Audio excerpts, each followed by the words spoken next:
Hello everyone and welcome to this video. In this video we are going to be looking at Frontier Hunter, Erza's Wheel of Fortune for the PC. The game was published and developed by Truna and is the long-awaited sequel to the first game known as Tower Hunter. Frontier Hunter has had a few delays, but now the game is finally being released in early access mode. Here's more about the game in the review. Our story is set several years after the ending of the first game. The Empire has grown and expanded its reach across the world thanks to the creation of airships. And we now see a more grown-up Erza who has gained quite a military record in a very short space of time.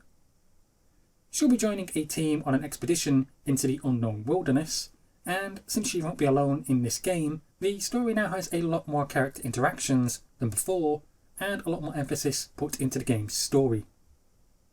The plot starts off rather chipper, with the crew having high hopes for their adventure. This is soon dashed, however, when the ship gets damaged, attacked, and crashes into an unknown area. Erza and the crew now have to survive and collect core crystals and repair the ship if they ever plan to escape. Erza is our main character, and she's grown up quite a bit from our first adventure, with her now taking on the role of teacher to her new apprentice, Ciara. Along with Ciara, there's an entire crew on board the ship that you'll meet, ranging from the ship's captain, medical officer, tactical division, and more. Each one of them will assist you in some way, shape, or form. This can be from selling you items, giving you new outfits, upgrading your weapons, or backing you up at base camp if you should ever get attacked.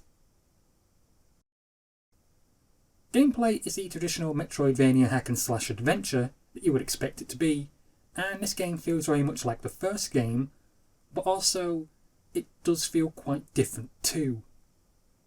Not only can you switch between characters at will during the gameplay, but you now have much more choice in what style you choose to level up in, and what weapon works best for you, and what skills work best for you as well.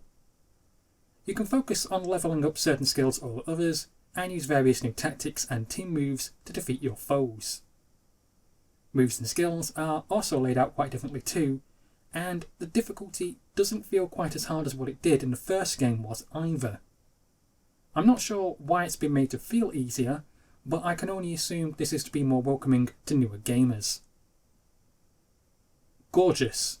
That is perhaps the best word I can think of to describe the game's graphics. Honestly, I'm surprised by how much everything has been updated and improved upon with Frontier Hunter. The game's graphics just feel so much more alive and vibrant now, with more animations to characters, enemies, and environments. Add those to the game's beautiful special effects, sound effects, and awesome soundtrack, and you end up with a very good looking game.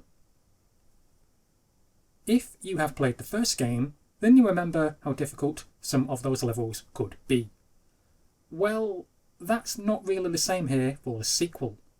The stages do feel a bit bigger, and there are a lot more range with its enemies and its traps, yet oddly the new stages, to me at least, feel a little bit more easier than what they were.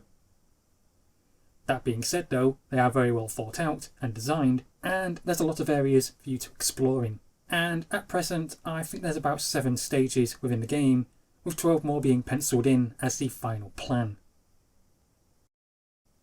With Frontier Hunter at this moment in time being in early access mode, there will be quite a few questions potential buyers might want to know.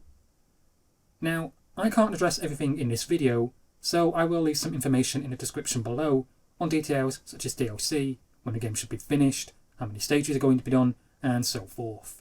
So check out the description for more info if you can't find everything here in this video. What I will say about this game, if you are interested in buying it, is this. There's been a lot of work put into this sequel, ranging from the improved animations, the combat, the graphics, the voiceovers, and there's a lot more to come. It really is amazing what a small team has managed to come together and create, and if you did like the first game and another game like this known as Hunter X, then you will like this one, and I personally cannot wait to see and play this game fully once everything is done and completed. Well, that's it for this review guys, thank you for listening, thank you for watching, and please subscribe.